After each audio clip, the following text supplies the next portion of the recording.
Rome, the city of seven hills, boasts a history as captivating as any myth. Its origins are shrouded in legend, a blend of fact and fiction that has fascinated historians and storytellers alike for centuries. Legend tells of twin brothers, Romulus and Remus, abandoned as infants and raised by a she-wolf. This she-wolf, known as Lupa, nurtured them with a fierce maternal instinct, providing them with the strength and cunning they would need to survive. These abandoned boys, destined for greatness, decided to build a city. They chose the site of Rome, drawn to its strategic location and the natural fortifications provided by the Seven Hills. However, they quarreled, as brothers often do. Their disagreement was not just a simple sibling rivalry, but a profound clash of visions for the future city. In a fit of rage, Romulus killed Remus. This act of fratricide was a dark and tragic beginning, yet it marked the birth of Rome. Thus, Rome was born in fratricide and ambition. Romulus, now the sole founder, named the city after himself and became its first king.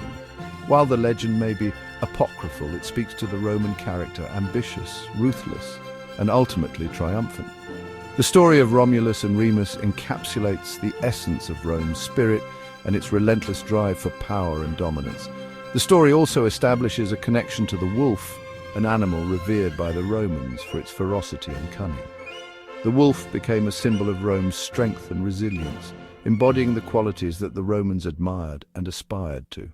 This tale, passed down through generations, served as a founding myth, imbuing Rome with a sense of destiny from its very inception. It provided the Romans with a narrative that justified their expansion and conquests, reinforcing their belief in their own greatness and the inevitability of their empire's rise. Rome was not built in a day, nor did it become an empire overnight. The journey from a small settlement on the banks of the Tiber River to a sprawling empire that dominated the known world was a long and arduous one. The early Romans were ruled by kings, a period marked by both growth and turmoil, but a spirit of independence burned within them, a desire to govern themselves and shape their own destiny. In 509 BC, they cast off the yoke of monarchy and established a republic, a radical shift that would change the course of history. This new government of the people, by the people and for the people, was built on the principles of civic duty and the rule of law. These principles laid the foundation for Rome's expansion, fostering a sense of unity and purpose among its citizens. Through a combination of military prowess, shrewd diplomacy and strategic alliances, and a bit of luck, the Roman Republic grew steadily. Their military was not just a force of conquest, but a tool of integration, bringing diverse peoples under Roman rule. The Roman Republic grew to dominate the Italian peninsula, a feat achieved through relentless campaigns and strategic colonization. Their legions, disciplined and relentless, marched from victory to victory, each conquest adding to Rome's strength and prestige. The spoils of war flowed back to Rome, enriching its coffers and fueling its ambition. Wealth from conquered territories funded public works, grand temples, and monumental architecture.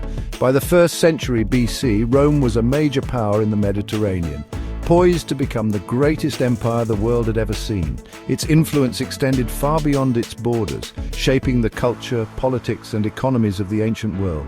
The infrastructure they built, from roads to aqueducts, connected the vast territories of the empire, facilitating trade, communication, and military movement. The daily lives of Roman citizens were transformed by these advancements, as the city of Rome itself became a bustling metropolis, a hub of culture, commerce, and innovation. The legacy of Rome's rise to power is still evident today in the ruins that stand as a testament to their ingenuity and ambition, and in the cultural and political foundations that continue to influence the modern world.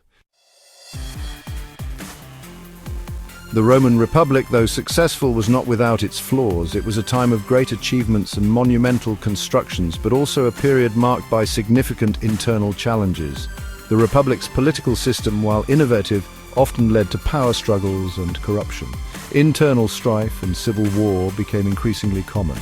The Senate, once a revered institution, was frequently paralyzed by infighting and personal ambitions.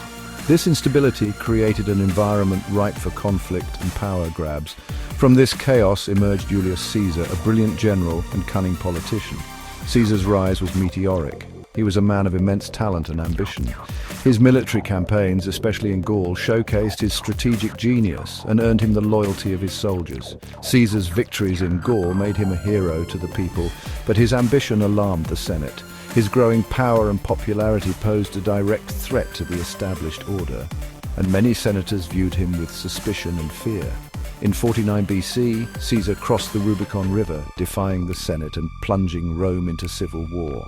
This bold move was a declaration of war against the Senate, and it marked the beginning of a new chapter in Roman history. He emerged victorious and became dictator for life, but his reign was short-lived. Despite his efforts to reform the Republic and consolidate his power, his rule was fraught with challenges and opposition.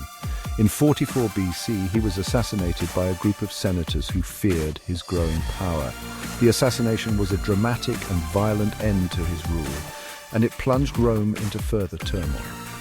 Caesar's death, however, did not save the Republic. Instead, it led to a series of power struggles and further civil wars as various factions vied for control of Rome. It only paved the way for his adopted son Octavian, later known as Augustus, to establish the Roman Empire. Augustus would go on to become Rome's first emperor, ushering in a new era of relative peace and stability known as the Pax Romana. Roman society was a complex tapestry woven from different social classes, from the wealthy patricians to the humble plebeians. At the top of the social pyramid stood the senators, the wealthy elite who controlled much of Roman politics. Below them were the equestrians, a wealthy class of businessmen and landowners. The vast majority of Romans, however, were plebeians, the common people who made up the backbone of Roman society. They were farmers, artisans, shopkeepers and laborers. Life for the average Roman was tough, but it was not without its pleasures.